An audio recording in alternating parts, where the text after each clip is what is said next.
बिस्मिल्लाहिर्रहमानिर्रहीम। अस्सलाम वालेकुम क्लास 7।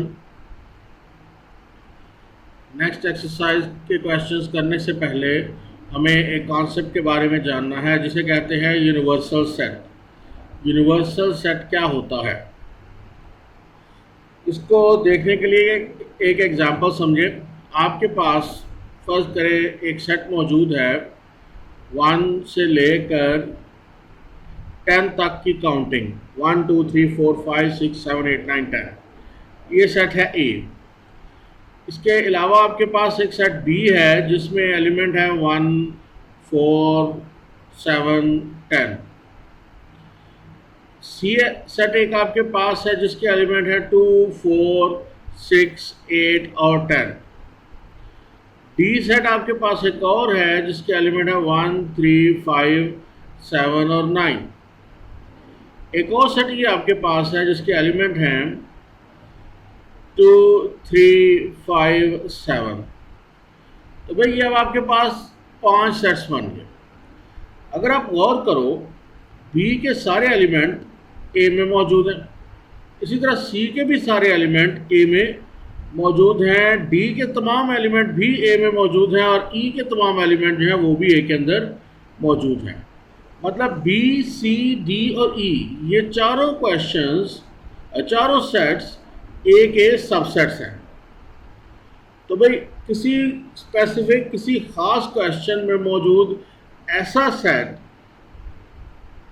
किसी खास सिचुएशन में आपके पास दिया हुआ एक ऐसा सेट जिसके अंदर मौजूद एलिमेंट्स जो हैं वो बाकी तमाम सेट्स के हों, यानी बाकी तमाम सेट्स के एलिमेंट उस सेट के अंदर मौजूद हों, या यूँ कह लें कि बाकी तमाम सेट्स उस सेट का सबसेट हों, तो हम कहते हैं कि ये सेट यूनिवर्सल सेट है।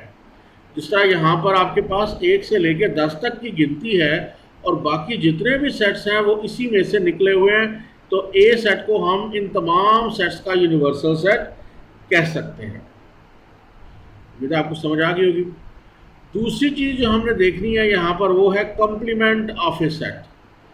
कॉम्प्लीमेंट ऑफ ए सेट, अच्छा एक और बात, यूनिवर्सल सेट को यू से ज़ाहिर करते हैं, कैपिटल यू से ज़ाहिर किया जाता है यूनिवर्सल सेट को। तो कॉम्प्लीमेंट ऑफ ए सेट, जब आपने किसी सेट का कॉम्प्लीमेंट लेना है तो उस सेट को यूनिवर्सल सेट में से माइनस कर देना है, वो कॉम्प्लीमेंट कहलाएगा। कॉम्प्लीमेंट को जाहिर करने के लिए ऊपर एक छोटी सी डैश या उस सेट के ऊपर छोटा सा सी लिख दिया जाता है, और किसी भी सेट का कॉम्प्लीमेंट लिया जाए वो इक्वल होता है यू यानी यूनिवर्सल सेट माइनस वो सेट जिसका कॉम्प्लीमेंट लिया जा रहा है। इस तरह अगर डी कॉम्प्लीमेंट लेंगे तो वो किसके इक्वल होगा, यू माइनस डी, और अगर यू कॉम्प्लीमेंट ले रहे होंगे तो वो किसके इक्वल होगा, यू माइनस यू। याद रखें यू के ऊपर छोटा सा सी भी लिखा जा सकता है और डैश भी आ सकता है। हमारी बुक्स में देखेंगे अगर सी हुआ तो हम सी वाला तरीका इख्तियार करेंगे, वरना डैश वाला भी कर सकते हैं, और ये दोनों इंटरचेंजेबली एक दूसरे के साथ किए जा सकते हैं। आइए अब कुछ क्वेश्चन शुरू करते हैं। शुरू वाले क्वेश्चन जो हैं वो तो पहले वाले जैसे ही हैं, उसमें नया कुछ नहीं है। पांचवा क्वेश्चन देखें तो आपके पास एक यूनिवर्सल सेट दिया हुआ है ए से लेकर जेड तक। अल्फ़ाबेट का एस आपके पास है, वावल्स हैं ए ई आई और यू, टी आपके पास है एक्स वाई और जेड। आपको क्वेश्चन 1 के इसके पार्ट 1 में वेरीफाई करना है कि अगर एस का फाई के साथ, फाई यानी एम्प्टी सेट के साथ यूनियन ले तो एस ही आंसर में आ जाएगा। देखते हैं एस यूनियन 5 फाइंड करते हैं, भाई कितना निकलेगा। पहले एस वाला सेट लिखें। एस वाला सेट हमारे पास है ए ई आई ओ यू, यूनियन एम्प्टी सेट, 5 लिख लें या एम्प्टी लिख लें, दोनों को एक ही बात है। अच्छा तो इन दोनों को इकट्ठा करें। 5 में तो होते ही कुछ नहीं है, इसलिए जितने भी पहले वाले हैं वो सारे के सारे आ जाएंगे, मतलब आपके आंसर में ए ई आई और यू ही आ जाएगा, जो कि दरअसल किसके बराबर है, आप देख सकते हो कि वो एस के बराबर है। मतलब एस यूनियन 5 करके आपके पास आंसर क्या आया, एस। ये हमारा हो गया पार्ट 1। अब देखते हैं पार्ट 2 को। पार्ट 2 हमारा है, इसका टी इंटरसेक्शन यू टी के इक्वल होता है। चलो भाई टी इंटरसेक्शन यू फाइंड करते हैं ज़रा। पहले तो टी वाला सेट लिखें, वो क्या है, एक्स वाई और जेड। इंटरसेक्शन लगाएं और अब यूनिवर्सल सेट लिखें। अपना यूनिवर्सल सेट क्या है, ए से लेकर जेड तक सारे के सारे अल्फ़ाबेट्स मौजूद हैं। तो भाई अब दोनों में जो कॉमन है, दोनों में एक जैसे हैं, वो निकालने हैं। तो ज़ाहिर बात है एक्स दोनों में है, वाई दोनों में है, जेड दोनों में है। इसके अलावा जो भी है वो दूसरे वाले में है पर पहले वाले में नहीं है, लिहाजा हमारे पास एक्स वाई जेड ही आंसर आएगा। और आप देख सकते हो क्वेश्चन में ये एक्स वाई जेड कौन से वाला सेट है, तो ये दरअसल टी सेट है, मतलब टी इंटरसेक्शन यू इक्वल आया दोबारा से टी के बराबर। नेक्स्ट है S intersection S complement phi के इक्वल होता है। तो भाई हमें इस क्वेश्चन को सॉल्व करने के लिए यहाँ पर अब डैश लगी हुई है, तो कॉम्प्लीमेंट के लिए सॉल्व करने के लिए एस का कॉम्प्लीमेंट लेना पड़ेगा पहले। तो पहले एस का कॉम्प्लीमेंट लेते हैं। मैंने आपको बताया था कि जब भी किसी सेट का कॉम्प्लीमेंट लेना हो तो दरअसल हम उस सेट को यू में से, यूनिवर्सल सेट में से माइनस कर देते। तो यहाँ पर भी हमने सेम यही काम करना है कि S complement is equal to U minus S. तो पहले यू वाला सेट लिखें, वो क्या है, ए से लेकर जेड तक सारे की सारी अल्फ़ाबेट्स, माइनस एस करें। एस क्या है, वावल्स, ए ई आई ओ और यू को छोड़ के बाकी सारा। अब यहाँ पर ए बी सी सारी में से ए ई आई ओ यू निकाल दें, तो जो जो बच जाते हैं वो लिखते रहें। अब आपको उम्मीद है ए बी सी डी याद होगी। ई नहीं आएगा, फिर आई नहीं लिखेंगे,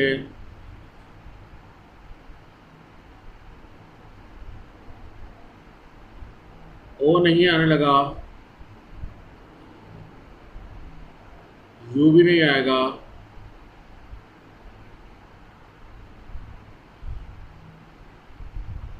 और ये एक्स वाई जेड एंड पे आ जाएंगे। तो ये आपके पास वावल छोड़ के सारे की सारी जो बाकी अल्फ़ाबेट्स बचती हैं वो लिख लिया आपने।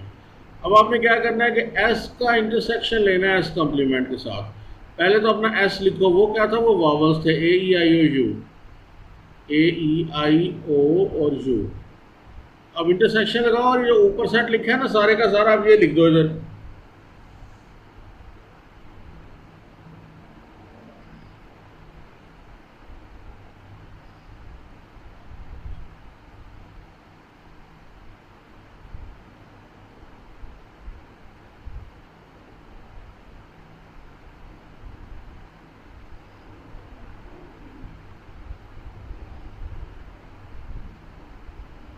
ये पूरा हो गया सर। अरे भाई अब एक तरफ वावल है और एक तरफ अल्फ़ाबेट सारे हैं पर वावल नहीं है, तो दोनों में एक जैसा तो कुछ भी नहीं ना होने लगा।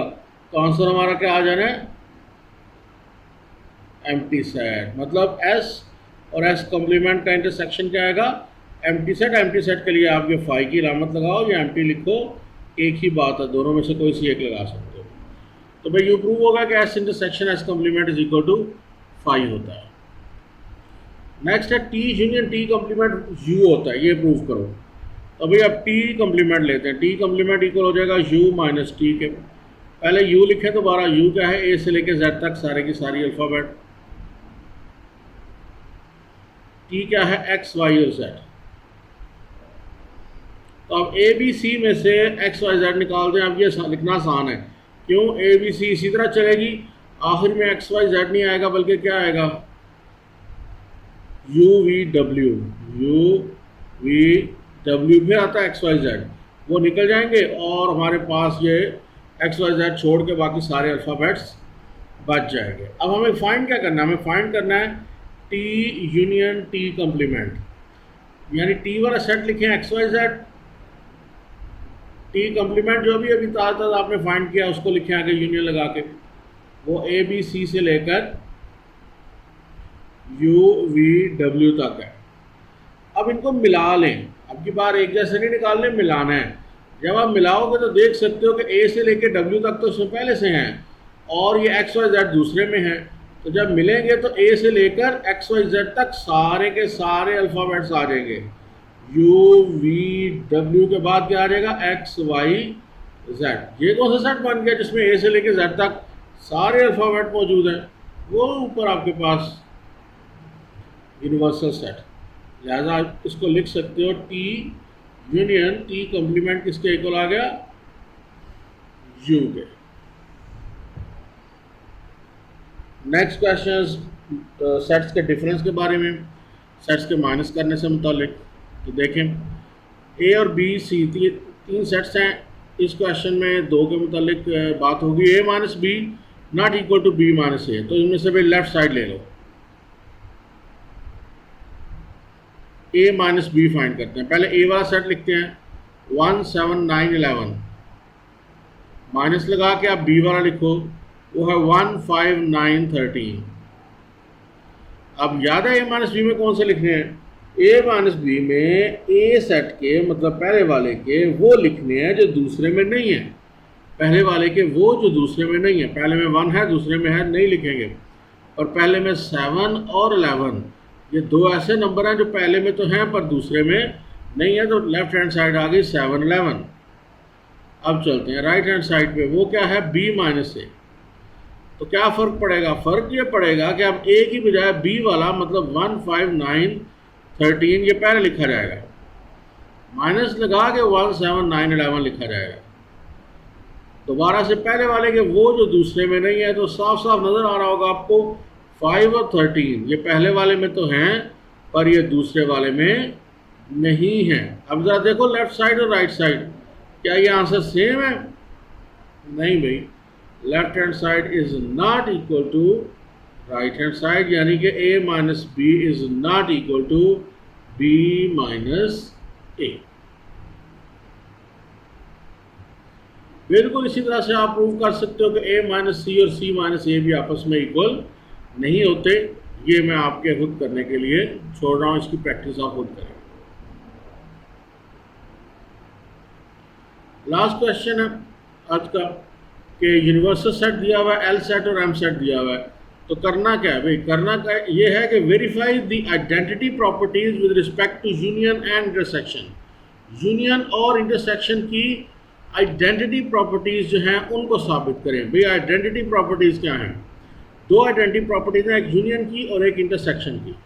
यूनियन की आइडेंटिटी प्रॉपर्टी होती है A union phi is equal to A, A union phi is equal to A. जबकि इंटरसेक्शन की होती है A intersection U is equal to A. याद रखनी है, यूनियन के लिए A union phi is equal to A, intersection के लिए A intersection U is equal to ए।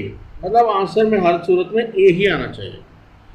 तो पहले हम यूनियन वाई लेते हैं, ए यूनियन फाई फाइंड करते हैं। ए नहीं है हमारे पास यहाँ पे कोई भी सेट, एल और एम है, तो मैं एल के लिए करने लगा। तो मैं क्या करूँगा? एल यूनियन फाई फाइंड करूँगा। तो क्या करेंगे भाई? पहले एल वाला सेट लिखेंगे 5 7 9 से लेकर 15 तक, और यूनियन लगा देंगे, साथ में एम्प्टी सेट डाल देंगे। 5 डालना है, एम्प्टी सेट इस तरह लगाना है, आपकी मर्जी है। तो भाई जब दोनों को इकट्ठा करेंगे तो 5 में है ही कुछ नहीं, पहले वाले के सारे आ जाएंगे। तो पहले वाला कौन सा था? पहले वाले का नाम क्या है? वो एल ही तो है। तो एल यूनियन फाई, दोबारा आंसर क्या आ गया? एल। ये हो गई यूनियन की प्रॉपर्टी आइडेंटिटी की। अब हम आते हैं इंटरसेक्शन की प्रॉपर्टी की तरफ, जो कि बनेगी L intersection U is equal to L. चलें जी फाइंड करते हैं एल इंटरसेक्शन यू। पहले एल वाला सेट लिखें। एल वाला सेट हमारे पास है 5 7 9 से लेकर 15 तक। इंटरसेक्शन लगाएं और अब यू वाला लिखें। यू वाला भाई 0 से लेकर 15 तक सारे की सारी काउंटिंग इसके अंदर शामिल है। अब आपने वो निकालने हैं जो दोनों में एक जैसे हैं। तो भाई ये दूसरा जो है 0 से लेकर 15 तक सारे हैं, और पहले वाले में बीच बीच में से हैं, तो ये बीच बीच वाले कॉमन हो जाएंगे। जिस तरह 5 दोनों में होगा, 7 दोनों में होगा, 9 दोनों में होगा, फिर 11 आएगा वो भी दोनों में होगा, 13 वो भी दोनों में होगा, और फिर एंड पर 15 भी दोनों में होगा। मतलब ये दोबारा से वही 5 7 9 11 13 15 वाला सेट आपके पास, मतलब कि एल सेट आपके पास बन जाएगा। मतलब एल इंटरसेक्शन यू किसके इक्वल आया? एल के। तो भाई ये थी यूनियन और ये इंटरसेक्शन के लिए आइडेंटिटी प्रॉपर्टी। अब इनके एंड पर आपके लिए फिर क्या काम बचेगा? एम की आइडेंटिटी प्रॉपर्टी लिखें। एम सेट की आइडेंटिटी प्रॉपर्टी होंगी पहली, यूनियन के लिए M union phi is equal to M, ये प्रूव करें। और दूसरी प्रॉपर्टी हो जाएगी M intersection U is equal to M. तो भाई ये आइडेंटिटी प्रॉपर्टीज़ होती हैं, ये आपने याद रखना है। यूनियन और इंटरसेक्शन के लिए आइडेंटिटी प्रॉपर्टीज़ हैं ये। बस भाई आज के लिए इतना ही काम है। एक्सरसाइज हमारी कंप्लीट होगी, अच्छी तरह से देखें, कुछ चीज़ समझने वाली हो, ना समझ आए तो पूछें। बस आज के लिए इतना ही है। अल्लाह हाफिज़।